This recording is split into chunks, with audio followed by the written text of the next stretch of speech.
चलो दोस्त, आज का वीडियो शुरू करते हैं लाठी चार्ज से। और ये लाठी चार्ज हुआ है प्रशांत किशोर के कार्यकर्ता पे, जिसके बाद प्रशांत किशोर अपना पूरा आपा खो चुके थे। क्यों लाठी चार्ज हुआ है वो हम आपको बताते हैं। प्रशांत किशोर 23 जुलाई को गए हुए थे अपने कुछ मांग को लेकर विधानसभा का घेराव करने, जो कि प्रतिबंधक क्षेत्र होने की वजह से उनके कार्यकर्ता पे लाठी चला दिया गया। जिसके बाद से कुछ ऐसा विजुअल आया कि जिसमें लोग का सर फटा हुआ है, औरत को भी पीटा गया है, जो कि प्रशांत किशोर को बिल्कुल अच्छा नहीं लगा और वो गुस्से में आके क्या किए वो खुद देख लो।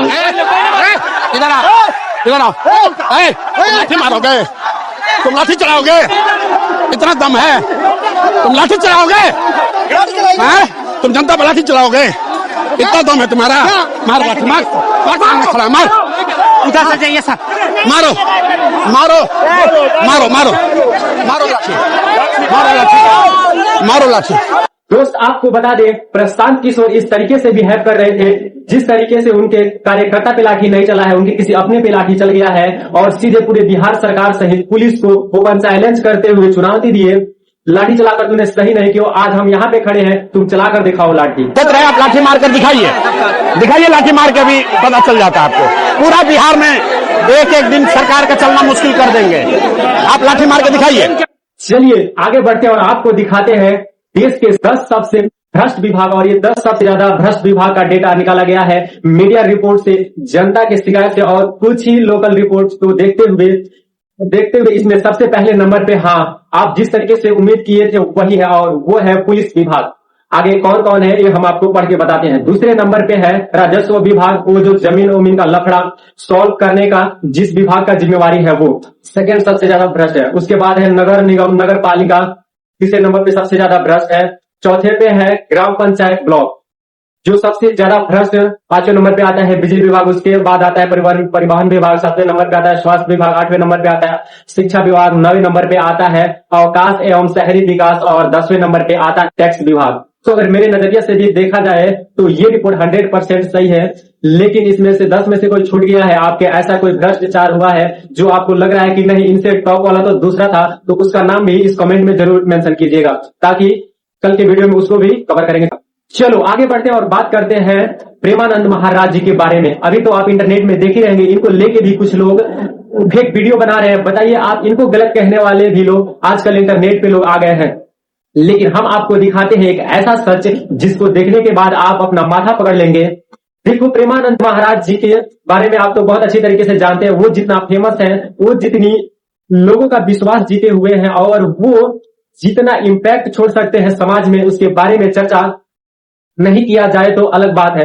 वो अगर एक बोतल पानी अपने सत्संग में खाली रख दे तो वो पानी वाले कंपनी वाला उनको करोड़ों रुपया दे सकता है। लेकिन एक वायरल वीडियो हुआ, और ये बाबा के द्वारा वायरल नहीं किया गया है, ये ब्रिजवासी ही कोई वीडियो वायरल करती है, और जिसमें आप साफ देख सकते हैं कि किस तरीके से प्रेमानंद बाबा के साथ रहने वाले जो साधु होते हैं वो ब्रिजवासी से भिक्षा मांग के अपने पेट का पालन पोषण कर रहे हैं और वहां पे जीवित रह के अपना जीविका चला रहे हैं। मतलब समझ रहे हैं, करोड़ों रुपया छोड़ के उनके साथ रहने वाले लोग भिक्षा मांग के खा रहे हैं।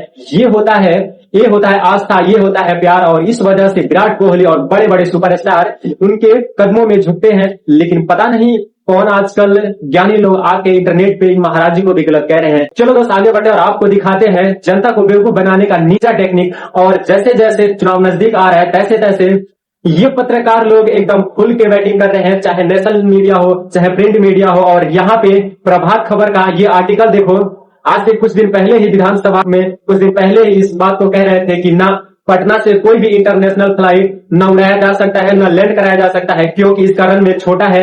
लोकल फ्लाइट मुश्किल से ही लैंड कराया जाता है, तो फिर इंटरनेशनल फ्लाइट को कैसे लैंड कराया जाएगा। ये सारा चीज क्लियर हो चुका था, लेकिन पता नहीं इनका क्या सोच है।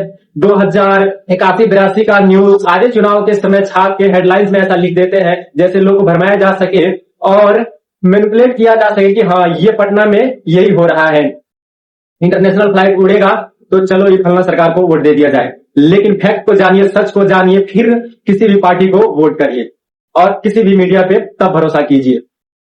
चलिए दोस्त आगे बढ़ते और आपको दिखाते हैं एक हार्ट ब्रेकिंग पोस्टर, जिसके देखने के बाद हम खुद को रोक नहीं पाए और हमने ये प्रयास किया कि चलिए मेरे वजह से ही अगर कुछ लोगों तक ये बात पहुंच जाता है तो बहुत अच्छा बात है।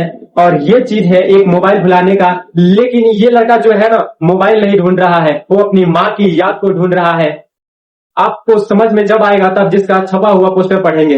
ये सिर्फ एक मोबाइल नहीं था, इसमें मेरी स्वर्गवासी माँ की तस्वीर और वीडियो भी मौजूद थे। वो आवाज, वो हंसी, वो पल जो अब दोबारा कभी नहीं मिल सकता।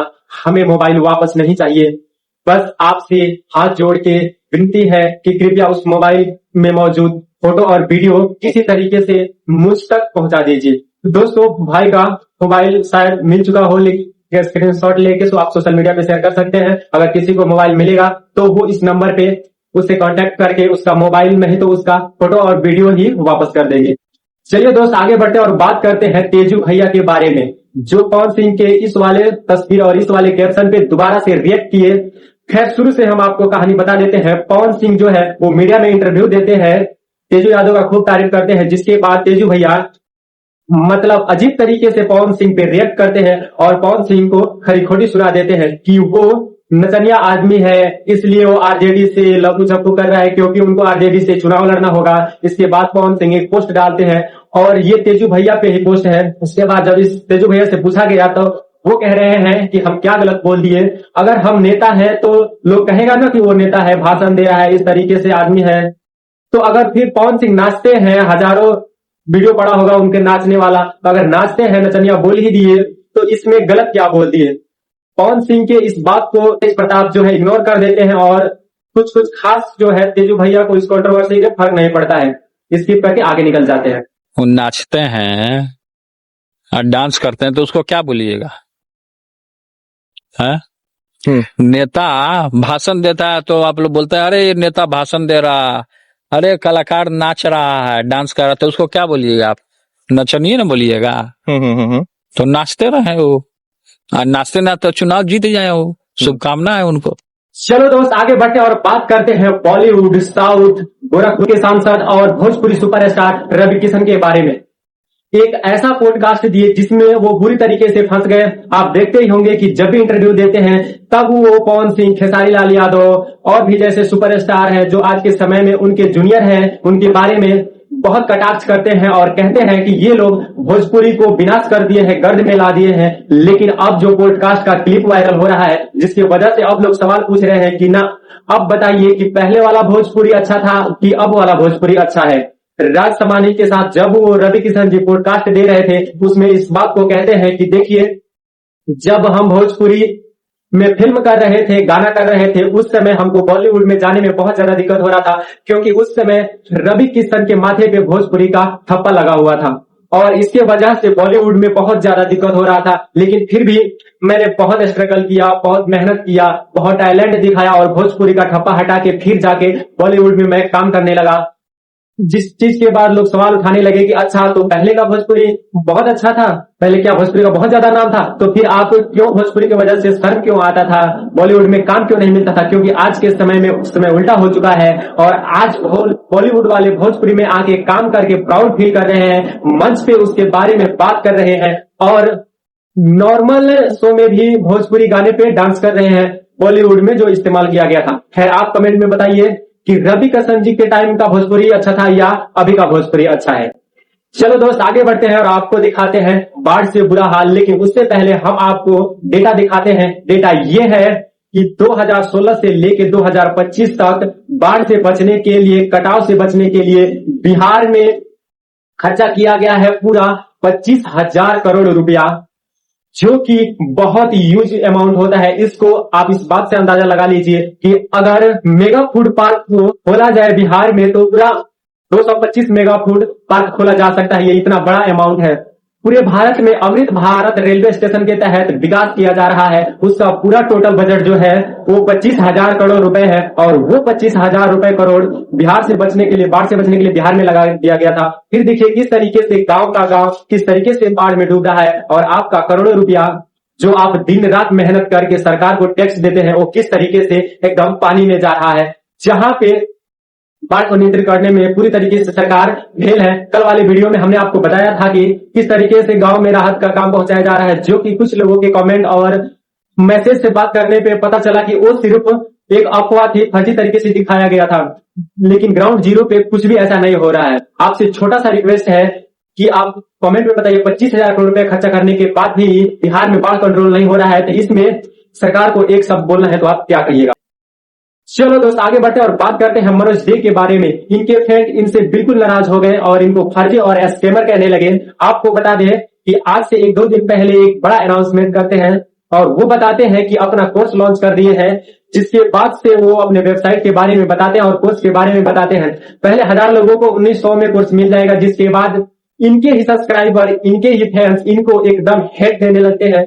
ये तुम स्कैमर है, तुम ठगने आ गया, तुम फिर पैसा कमाने आ गया। यहाँ पे कुछ कमेंट्स देख सकते हैं जो कि मनोज डे को अच्छा नहीं लगा, उस पर रिएक्ट करते हुए ये कहे। एक कोर्स बनाने का मकसद मेरा 2 था।